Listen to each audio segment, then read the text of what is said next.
প্রিয় দর্শক, আমরা ভূমিকা সাধারণত দীর্ঘায়িত করি না। আমাদের আলোচনাগুলো বস্তুনিষ্ঠ মনে হলে চ্যানেল সাবস্ক্রাইব করে আমাদের সাথে যুক্ত থাকতে পারেন। যদি ভারতের যদি তেলটা আসে, এটা আমি একটা মোটামুটি দিতে পারি যে ভারত যদি তার তেলের যে এটা বললেন সরবরাহটা যদি ঠিক রাখতে পারে, ভারত কিন্তু বললাম না রিফাইনারি আছে, বাংলাদেশ তেল আনে ভারত থেকে। সেই ক্ষেত্রে আমাদের আশেপাশের দেশ শ্রীলঙ্কা বলেন, মালদ্বীপ বলেন, ভুটান বলেন, নেপাল বলেন, বাংলাদেশ বলেন, বাংলাদেশের সাথে যেহেতু একটা বিরাট একটা এই মুহূর্তে একটা বাংলাদেশের লাগে পজিটিভ সাইড যে বাংলাদেশ সরকারের বর্তমান সরকারের সাথে ভারতের একটা সম্পর্ক মানে মোটামুটি আল্লাহর রহমত এখন ভালো পজিশন আছে, সেটা তাকে ভারত থেকে তেল নিয়ে আসতে পারে। সেক্ষেত্রে আমাদের এই ক্রাইসিসটা হবে না আমি মনে করি আর কি, যে ভারতে যদি তাদের সরবরাহটা যদি ঠিক থাকে। তার আমি এই এখন বলতে পারেন এই যে গালাগালি আসবে এখন ভারত থেকে কিছু লোক বলবে, তাহলে আমি তো দেখি পাড়া ভারতীয় কিছু দর্শক আছে তারা কিন্তু আমাদেরকে বলে যে তোমরা আমার ভারতে তাকায় কেন? ভাই তাকায় না, আমরা তো সবসময় বলি যে পাশাপাশি দুই দেশ বন্ধুত্ব সুলভ ভাবেই চলতে হবে, এটা ছাড়া হয় নাই। আপনার বড় দেশ এই হিসেবে আমরা আপনাদের কাছে মাগ নেওয়া নিয়ে আনি, তবে আমাদের দেশে যেটা হয় এটা তো ভাই আছে, এটা তো আমরা অস্বীকার করতে পারবো না। আপনাদের দেশে এরকম আছে, উগ্রবাদিতা আছে, আমাদের দেশে উগ্রবাদিতা আছে। তো আমাদের দেশের যারা আছে এই উগ্রবাদী মনোভাব নিয়ে চলে, তাদের উদ্দেশ্যে আমার আবেদন যে এইগুলি ছেড়ে দিতে হবে। কারণ একটা জিনিস মাথায় রাখতে হবে সবসময় যে ভারতের সাথে আমাদের যে আপনার সীমানা আছে এটা চেঞ্জ করতে পারবো না কোনোদিনই না। আপনার বাড়িঘর পাশের বাড়ির সাথে ঝগড়া হতে পারে, এই বাড়ি আপনি কি করে অন্য জায়গায় চলে যেতে পারবেন। দেখেন আপনার পাশের বাড়ির সাথে আপনার যদি ঝগড়া থাকে সবসময়, আপনি বাড়িঘর বিক্রি করে অন্য জায়গায় চলে যেতে পারবেন, অন্য থানায় অন্য ডিস্ট্রিক্টে চলে যেতে পারবেন। কিন্তু আমরা কি বাংলাদেশ কি বিক্রি করে অন্য দেশ চলে যেতে পারবো? সুতরাং ভারতের সাথে আমাদের এই সম্পর্কের অবনতি রাখার কোনো কারণ আমি দেখি না, কোনো কারণ দেখি না। আমি দেখেন আমি আজকে যে কথাটা বললাম এটা প্রমাণ আজকে কয়েকদিনের মধ্যে পাবেন, দেখবেন ভারত থেকে তেল আনতেছে। যদি ভারতের সরবরাহ ঠিক থাকে আর যুদ্ধ যদি চলতে থাকে তাহলে বাংলাদেশের তেলের ক্রাইসিস কিছুটা তৈরি হবে, সেক্ষেত্রে ভারত থেকেই বাংলাদেশ তেল নিয়ে আসবে। দেখেন আপনি এই জিনিসটাই হবে। তো এইখানে এই যুদ্ধ যদি আরো থাকে আর যদি যুদ্ধ বন্ধ হয়ে যায় তাহলে তো সমস্যার সমাধান হয়ে যাবে, আর যদি বন্ধ না হয় তাহলে অবশ্যই আপনার ভারত থেকে আপনার তেল আনবে, এটা নিশ্চিত ধরে রাখেন, এটা দেওয়ার কোনো ইয়া নাই। কারণ গত যে ইউনূস সরকার, সেই সরকারও আপনার ভারত থেকে তেল নিয়ে আসছে।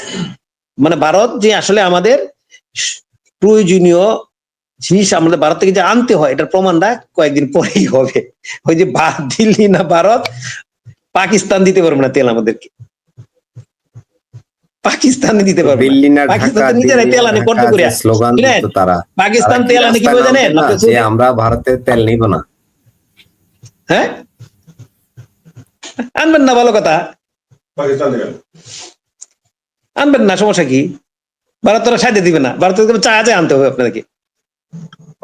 যুদ্ধ যদি ঠিক থাকে, যুদ্ধ যদি আপনার এই অবস্থায় চলে, যুদ্ধটা যদি চলে তাহলে আপনাকে নিশ্চিত ভাবে ধরে রাখেন ভারত থেকে বাংলাদেশের তেল আনতে হবে। কারণ বাংলাদেশ ওখান থেকে তেল আনা কঠিন হয়ে যাবে। ভারত কেউ কথা শুনবে না। এই যে আমেরিকা বলেন, এই যে আপনি কথাটা উঠাইছিলেন, আমি বলছিলাম অপরদিন যে ভারত কেউর কথায় কোনো কাজ করে না। সুতরাং যে কথাটা বলছেন আপনি আজকে আজকে একদিন পরেই, মাঝখানে একদিন পরেই আপনার তৃতীয় দিন আইসেই এই কথা আমার কথাটাই ইয়া হয়ে গেল, কনফার্ম হয়ে গেল।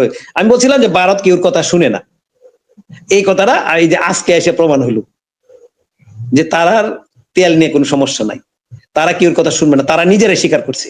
ভারত নিজেরাই বিবৃতি দিচ্ছে যে তারা অন্য কেউর কথা শুনে না। আমি বলছিলাম 2 দিন আগে, আমি তো তাদের সাথে যোগাযোগ নাই, তাই না?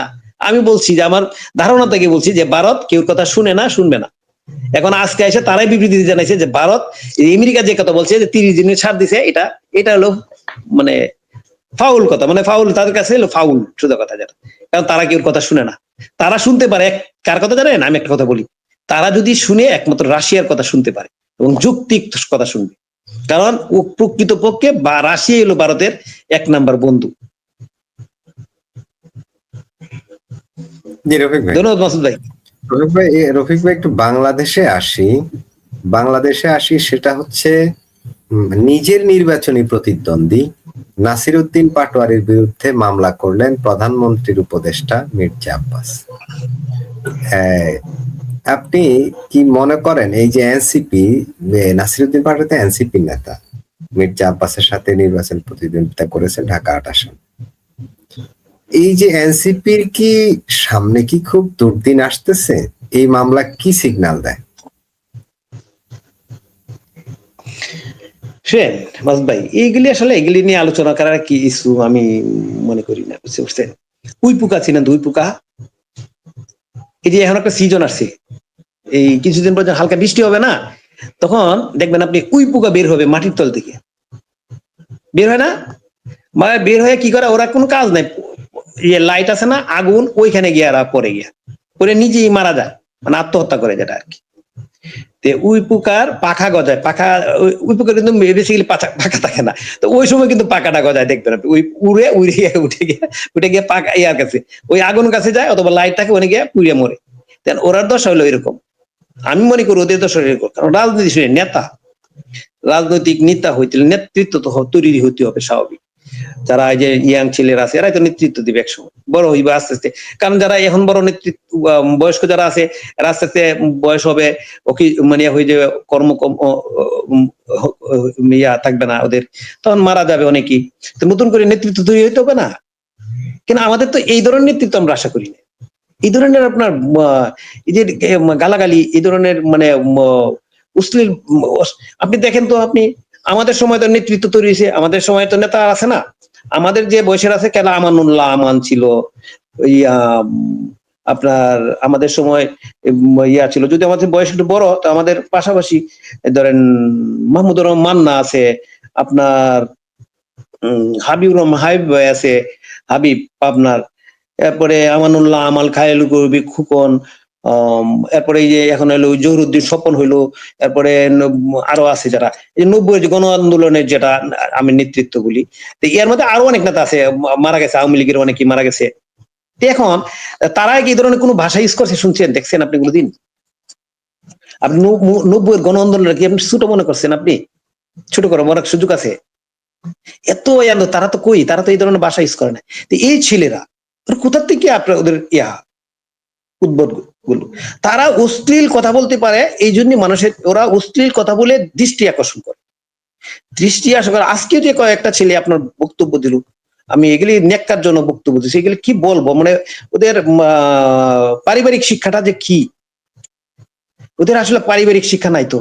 ওরা ওরা গালি দিলেই ওরা ফেসবুকে আসে, কিছু মিডিয়ার পোলাপান আছে, ওই যে এখন তো অনলাইন মিডিয়া হয়ে গেছে, তো ওই মিডিয়া ছাড়া অনলাইন ওরা সহজে আপনার সাক্ষাৎকার দিতে পারে, ওরা ফেসবুকে ছেড়ে দেয়। ওটা গালালি করলেই, আপনি যদি আজকে গালালি করেন, কালকে আপনি ভাইরাল হয়ে যাবেন, কারণ মানুষ সবাই শুনবে, এই কি যে মাসুদ তো এরকম বলছে। আপনি আজকে বলেন গালালি করেন একদম বড় নেতারাকে বা বিশিষ্ট নেতাকে, খারাপ ভাষায় বলেন, যারা ফেসবুক, তারা ইচ্ছে তো ভাইরাল হয়, তারা তো আসলে নেতৃত্ব দিতে আসে নাই, তারা তো নেতৃত্ব, তারা তো ঘৃণিত হবে একসময়, তারা একসময় ঘৃণিত হবে, কারণ সন্ত্রাস করে, ঘৃণা ছড়ায়া এবং উগ্রতা দিয়া